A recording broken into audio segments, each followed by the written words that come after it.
तो चलिए आज हम पूर्णिया लोकसभा क्षेत्र की बात करेंगे, जहां पर यादव और मुसलमान चाहे तो किसी को भी सांसद बना सकते हैं और जिसको वो चाह दिए हैं आज तक वो सांसद पूर्णिया से बना है। यहां पर राजपूत और ब्राह्मण भी जिसे चाहते हैं उसे सांसद बना देते हैं। यानी ये चार जातियां जो हैं इनकी निर्णायक भूमिका रही है पूर्णिया में। आज उसी पूर्णिया लोकसभा क्षेत्र की हम बात करेंगे, लेकिन उसके पहले नमस्कार, मेरा नाम शशांक पांडे, आप जनता जंक्शन पर मुझे देख रहे हैं, कैमरे के पीछे विशाल खड़े हैं। और अब हम आते हैं पूर्णिया लोकसभा क्षेत्र के इतिहास के बारे में थोड़ा सा जान लेते हैं।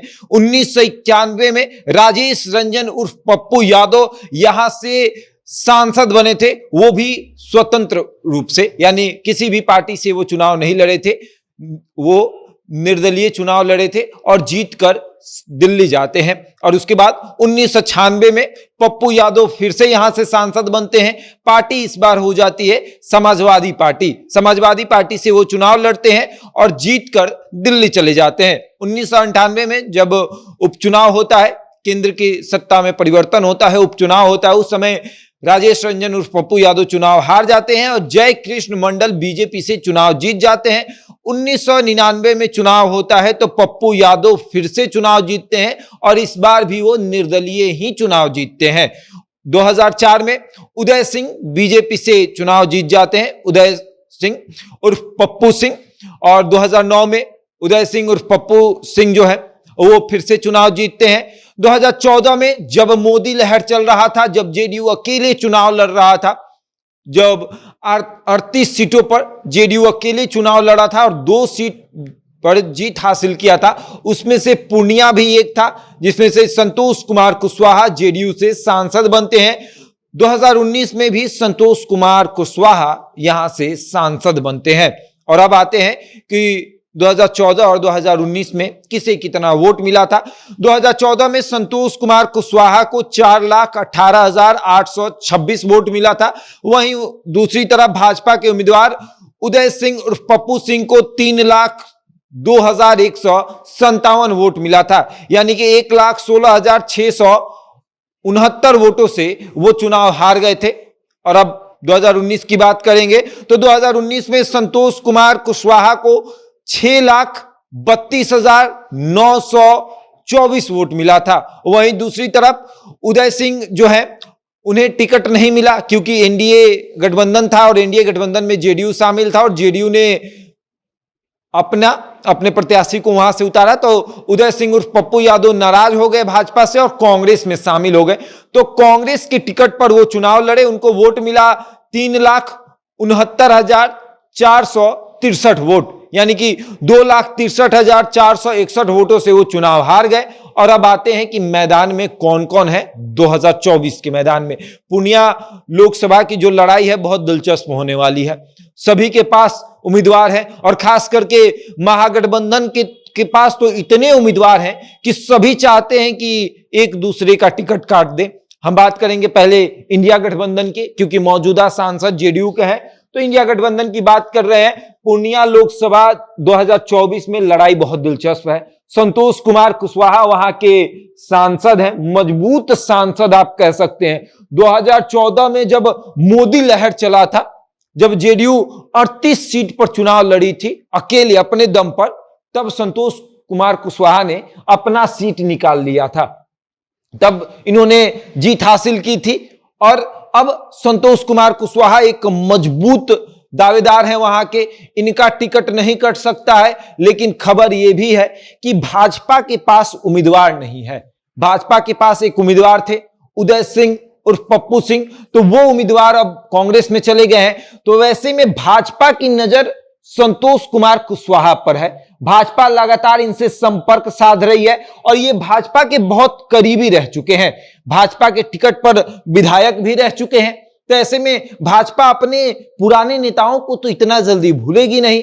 हालांकि ये जेडीयू में हैं, जेडीयू के सांसद हैं, लेकिन भाजपा के बेहद करीबी हैं। ऐसा माना जाता है कि भाजपा के शीर्ष नेतृत्व से इनकी लगातार मुलाकात होती है और नीतीश कुमार ये लेकर बहुत चिंतित रहते हैं कि जिसने 2014 के समय में अपना सीट निकाल लिया, जब मोदी का एक लहर चल रहा था, जब बिहार में हमें एक भी जगह पर सीट नहीं मिला था, वैसे में नालंदा और ये पूर्णिया का लोकसभा सीट जो है जहां से हम लोगों ने जीत हासिल किया था, वैसा उम्मीदवार हमारा भाजपा के संपर्क में है और नीतीश कुमार इसको लेकर बेहद चिंतित हैं। और नीतीश कुमार संतोष कुमार कुशवाहा से बातचीत भी कर रहे हैं कि आप हिलिएगा मत, आपका टिकट नहीं कटेगा, किसी का भी टिकट कट जाए आपका नहीं कटेगा, 2024 में आपको टिकट जरूर देंगे। और अब आते हैं कि और कौन कौन है इंडिया गठबंधन में। तो पप्पू यादव, राजेश रंजन उर्फ पप्पू यादव 1991 में जो स्वतंत्र रूप से वहां से सांसद बनते हैं वो भी लड़ाई में है। हालांकि कहा जा रहा है कि मधेपुरा से ये ताल ठोक सकते हैं, लेकिन पप्पू यादव का कहना है कि पूर्णिया से भी हम चुनाव लड़ेंगे। तो पप्पू यादव अभी तो किसी गठबंधन का हिस्सा नहीं है, लेकिन खबर यह है कि ये इंडिया गठबंधन का हिस्सा हो सकते हैं। तो अगर इंडिया गठबंधन के हिस्सा पप्पू यादव होंगे तो फिर संतोष कुमार कुशवाहा को टिकट दिया जाएगा या फिर पप्पू यादव को। अब आते हैं कि और कौन है। तो कांग्रेस में शामिल हुए उदय सिंह उर्फ पप्पू सिंह ये चाहते हैं कि हमें टिकट दे दिया जाए।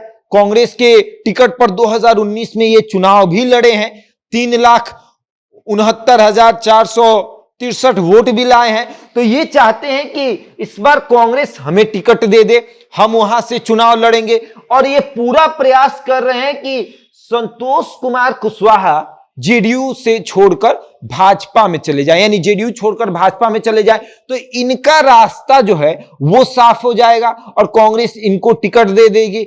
पप्पू यादव चाहते हैं कि इंडिया गठबंधन हमें अपने दल में शामिल कर ले, यानी गठबंधन में शामिल कर ले तो हमको पूर्णिया से चुनाव लड़ा दिया जाएगा। तो पूर्णिया को खाली करने के लिए संतोष कुमार कुशवाहा जो है वो चले जाएं भाजपा में। सभी चाहते हैं कि वहां के मौजूदा सांसद, मजबूत सांसद जिनकी दावेदारी इतनी मजबूत है कि जेडीयू टिकट नहीं काटना चाहता है, नीतीश कुमार ये प्रयास कर रहे हैं कि ये भाजपा में शामिल ना हो जाए। और अमित शाह की पूरी निगाहें टिकी हुई है संतोष कुमार कुशवाहा पर कि आप हमारे दल में आकर चुनाव लड़ ले। ऐसे में अब देखने वाली बात है कि कैसे किसको उम्मीदवार बनाया जाएगा। और एक और बात, एमवाई फैक्टर बहुत मजबूत है, मुसलमान वहां के बहुत मजबूत है और सीमांचल का इलाका है। वैसे में ओवैसी जो है वो कैसे भूल जाए, वो भी मैदान में उतरेंगे, वो भी अपने किसी मुसलमान नेता को मैदान में उतारेंगे।